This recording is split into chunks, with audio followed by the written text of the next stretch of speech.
برنامه تحلیلی و خبری رادیو آزادی را من مومین احمدی تقدیم میکنم. سلام بیننده عزیز.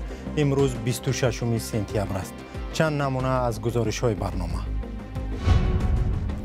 رانندگان تاجیک شکایت دارند که هنگام عبور مرز مقامداران ازبکستان آنها را ساعت‌های طولانی منتظر نگه می‌دارند.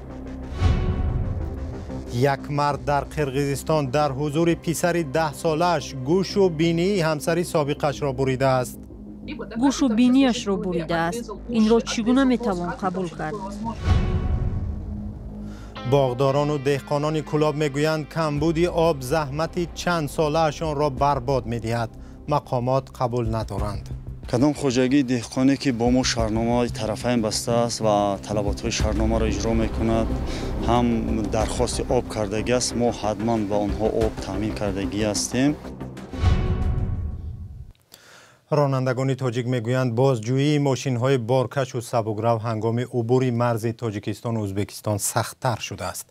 آنها میگویند گاه‌ها بازجویان دغلانه رفتار میکنند و ساعت‌ها بیهوده و بهوده صاحبان ماشین و مسافران را انتظار میگذارند.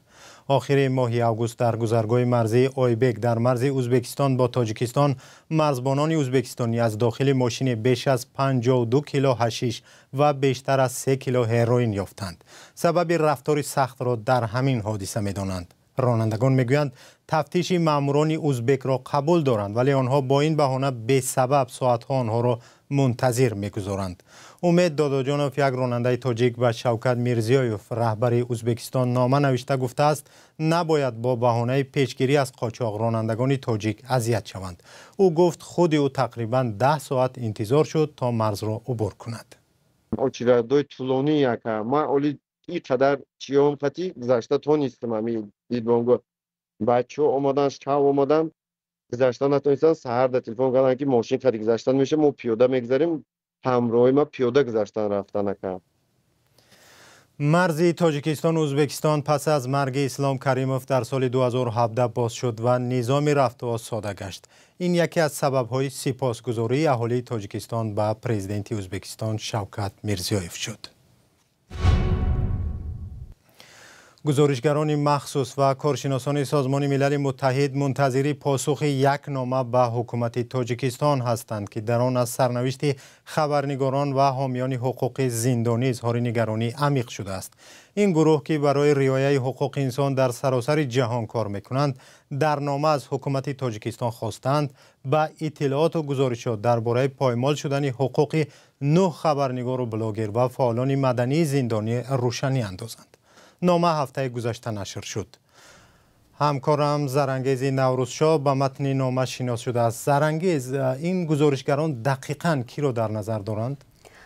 بله مومین، آنها از سرنوشت خبرنگاران و بلاگران عبدالستار پیرمحمدزاده، دلیر امامعلی، عبدالله غربتی، ذوقی‌بک سعیدامینی، خوشروز جمعیف، وکیلان دفاع منوچهر خالق نظرов، فراموز ایرگاشف و فعال مدنی الفت خانم محمدشایوا اظهار نگرانی کردند.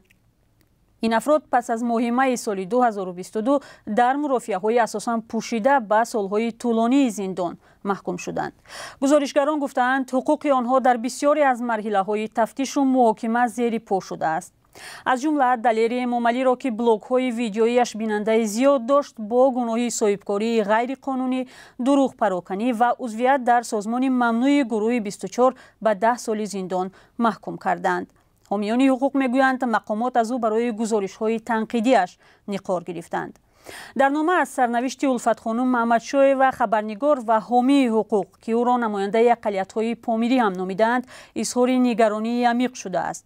گزارشگران سازمان ملل از آن متاسفند که حکومت تاجیکستان به نامه‌های پیشینه آنها درباره این بانوی زندانی پاسخ ندادند.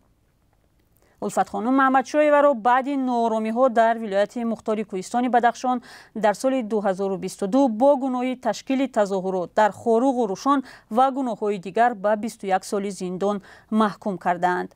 طرفدارانش میگویند همه اتهامات ساخته و بافته است. گزارشگران مخصوص و کارشناسان سازمان ملل از حکومت تاجیکستان خواستند در مورد این پرونده ها به سوال‌های مشخص پاسخ دهند.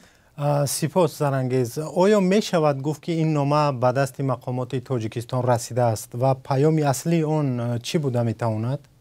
بله، نامه حتما باید رسیده باشد مومین، چون هنوز 12 می فرستاده شده است، اما متن آن هفته گذشته چاپ شد و منظور از چاپ شدنش یادآوری است که مقامات باید به آن جواب دهند. پیام اصلی این است که بعضی از این افراد زندانی را غیر قانونی و خودسرانه دستگیر کردند که ضد تمام قانون‌های خود تاجیکستان و معیارهای بین المللی است. از سوی دیگر عیب‌نامه‌های رسمی به مانند افراطگرایی و اکستریمیسم در دادگاه اثبات خود را نیافتند.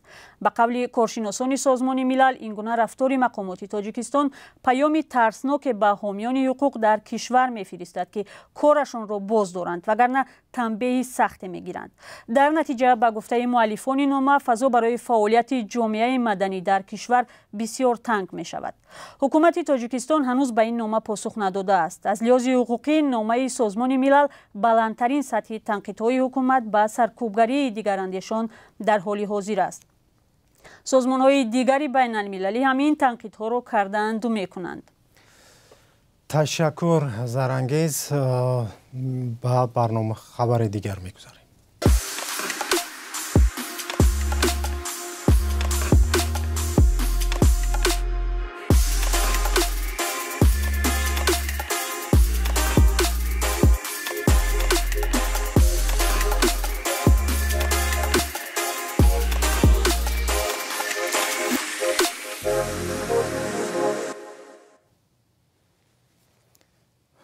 نظامیان اوکراینی ادعا دارند که هفته گذشته در نتیجه حمله موشکی فرمانده فلوت روسیه در بحر سیاه ادمیرال ویکتور ساکالوف و بیش از 30 افسر روس کشته شد. منبع‌های مستقل در این باره چیزی نگفتند. روسیه حمله 22 سپتامبر به قرارگاه فلوت بحر سیاه در شهر اشغال شده سیواستوپل را تصدیق کرد، ولی درباره ساکالوف چیزی نگفت. اخیراً قرارگاه نظامی روسیه در نیم جزیره اشغال شده کریم و کشتی‌های این کشور در بحر سیاه با حمله‌های پیوسته نیروهای اوکراینی مواجه می‌شود. کارشناسان غربی تخمین می‌کنند که این حمله‌ها باعث کاهش عملیات بحری روسیه گردیده است. سازمان دیدبان حقوق بشر از مقامات قرقیزستان دعوت کرده است که حمایت از قربانیان خشونت خانوادگی را بیشتر کند. با این مراجعت حامیان حقوق حادثه تکان دهنده سبب شد که در کنار شهر بیشکک رخ داد. یک مرد در حضور پسر 10 سالش از رشک گوش و بینی همسر سابقش را بریده است. قبلا جبردیده چندین بار از منتظم لطوکوب شدنش به پلیس مراجعت کرده بوده است. همکارم شهلای گلخوجه این گزارش را تهیه کرده است. این خواهر من است و حادثه‌ای که با او رخ داد هیچ به عقلم راست نمی آید. گوش و بینیش را بریده است. این را چگونه می توان قبول کرد؟ نزدیکان اصیل تا هنوز به خبرهایی که در اینترنت از شکنجه شدنش می‌خوانند باورشان نمی آید. پزشکان میگویند شوهر سابق زن را از 2 عضو مهم بدن، گوش و بینی محروم کرده است. نه ما و نه دکتران پیشگویی کرده نمیتوانیم که این عضوهای مهم بدن بعد جراحی درست میشوند یا نه. برای این 2 و یا 3 هفته لازم می شود. برایمان گفتند که وضعش وزنین معتدل میماند. جراحی برای نجات اصیل 8 ساعت ادامه کرد. با گفته شاهدان عینی زن به شرافت یک همسایه‌اش زنده ماند. وی داد و فریاد را شنیده به پلیس زنگ زده است. خویشاوندان میگویند گردن اصیل با کورد بریده شده، خوشبختانه رگ‌های اساسیش آسیب ندیدند. در همین حال نزدیکان این زن 36 ساله قرقیز مطمئنند که از فاجعه پیشگیری کردن امکان داشت. زیرا زورآوری در عائله خیلی بر وقت آغاز یافته بود. به این دلیل اصیل 5 سال پیش از شوهرش جدا شد. اما مرد تمام این سالها او را تعقیب نموده میزده است و تجاوز میکرده است. حادثه پیوسته تکرار میشد. خواهرم را میزد. او به میلیسای محلی مراجعت میکرد. عریضه مینوشت. شوهرش را برده 3 روز محکم میکردند. اما رسا بعد 15 دقیقه از رها شدنش الکی در نزد خانه‌اش پیدا میشد. ضمناً میگفتند که تا نکشد ما پرونده باز نمیکنیم. دفعه آخر کار تا به دادگاه رفت. به شوهر سابق اصیل 5 سال زندان تعیین شد، اما دادگاه او را شرطاً 3 سال از آزادی محروم کرد. اکنون قانونی بودن قرار را دادگاه عالی ارزیابی خواهد کرد. بعد رسانه‌ای شدن این فاجعه، وزیر کارهای داخلی قرقیزستان گفت که قضیه را زیر نظارت خودش میگیرد. در همین حال با گفته نزدیکان، حالا آنها بیشتر نه به عدالت بلکه به سلامتی اسیل توجه دارند. خیشاوندان در شبکه‌های اجتماعی صحیفه را باز کرده توسط آن برای طبابت منبع اسیل مبلغ جمع می‌آورند. در عکس‌های زیاد وی هنوز سالم است و تبسم می‌کند. نزدیکان میگویند دیده و دانسته چهره او را نه قبل از زخم و نه بعد از جراحت برداشتنش پنهان نمی‌کنند. خانواده او بر این نظرند که اسیل باید رمز قربانیان خشونت خانوادگی در قرقیزستان گردد. حالا سازمان دیدبانی حقوق بشر از مقامات می‌خواهد مشکلات خشونت خانوادگی را نادیده نگیرند و بحرانی بودن وضعیت را اعتراف کنند. کمبود آب در یک جماعت شهر کلاب به حاصل کار دهقانان زیان رسانده است. باغداران میگویند درخت‌هایشان از بی‌آبی خشک می‌شود. با گفته دهقانان مشکل در آن است که مسئولین جوی‌های آب رسانی را پاک نکردند تا آب به کشتزار و باغ‌هایشان برسد. در این جماعت سالهای گذشته از یک زمین تا 2 بار حاصل می گرفتند ولی امسال امکان نشد. محمود جان رحمتزاده با مقامات ساکنان در این باره صحبت کرد. یگان بار ما آب دادگی لیستیم آب پیخی درخت دادگی لیستیم. به آبی این باغ را به نابودی می کشاند. باغی بابای اسکندر در جماعت ضربداری کلاب. پخت علکه نابود شد. با جای فایده ضرر آورد. اونا 5 هکتار زمین دیگه 6 هکتار زمین دیگه خولیه. برای اینا گندم بود، اما گندم شگرتیم اگر آب که میشید ما میتونیم که اونجا حاصل دیگه کنیم، جیگاری کنیم، دیگه یک محصولات دیگه شا کنیم. نیست اما چیز موندیم که دیگه چیکار کنیم. این حال را نه تنها باغی بابای اسکندر دارد بلکه وضع دیگر دهقانان هم همین است. دیده می شود در این منطقه کلاب صدها هکتار زمین کشت نشده اند. سبب بی آبی. اما در حکومت کلاب باور دارند تا آخر سپتامبر زمین های خالی کشت می شود. برای کشت تکراری پیش بینی شده است اجرای نقشه باشد 10970 هکتار که زیاده از 100% می شود و در بخش اهالی باشد 1315 هکتار زمین کشت تکراری گزارنده شده است. در شهرداری دقیق نگفتند این کشت در کدام جماعت ها انجام شده است. دهقانان جماعت ضربدار بارها از بی‌آبی شکایت کرده اند اما بی نتیجه. همین مشکل بوده است در این منطقه باغ و کشتی دهقانان رو به خشکیدن است. بیایم بچشم با نوار ببینیم که در اصل همین زمینای جماعت ضربدار در چه احوالند. گپ جناب عالی میگه که 2 حاصل 3 حاصل بگیرن، ما 1 حاصل گرفتن نمیتونیم. 1 حاصل اینا بیایم ببینن آو نیست. انا بعد خلق کلاب میگن که نوکرای خلای و خلای. بیایم برین همین آبی که با ما میآید همش همین توالت چه در دلیل همون کانال علاقه دگی است. این رود از مرکز شهر کلاب تا جماعت ضربدار می رود. اما کمابی و پر شدن رودخانه در حدود چرمگران پایان راه آن را بسته است. همین باعث شده است که زمین‌های خوجگیداران در جماعت ضربدار به کشت مانده است. خانم نیستان رجبова 3 سال می شود به سوی زمین پرزیدنتیش نرفته است.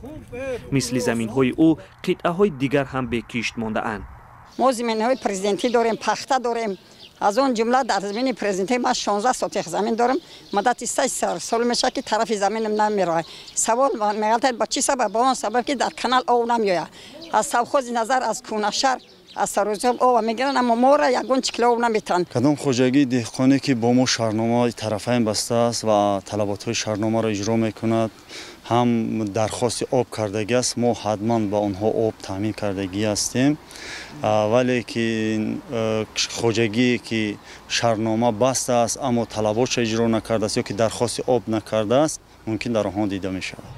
با نقل دهقانان تا پشخوری شوروی همه زمین‌های ضربدار کشت می شدند. طریق این اساس‌ها از رودخانه به زمین‌ها آب داده می شد. بعضی قطعه‌ها که از آبی جمع شده رودخانه خورده اند سبزند. زمین‌های دیگر خشک، خالی و بی‌حاصل. جماعت ضربدار از مرکز شهر کلاب 4 کیلومتر فاصله دارد. دهقانانی که از بی‌آبی رنج می‌کشند در پهلوی شاهراه دوشنبه کلاب جای گیرند. با گفته دهقانان هر روز منصبدارانی نیست که از اینجا گذر نکنند. با وجود دیدن زمین‌های بیکشت اما با گفته اشان کسی از این حال پرسان نشده است. محمود رحمتزاده، آزادی، زمین‌های بی‌آبی جماعت ضربدار کلاب. سپاس از شما و خدا نگهدار.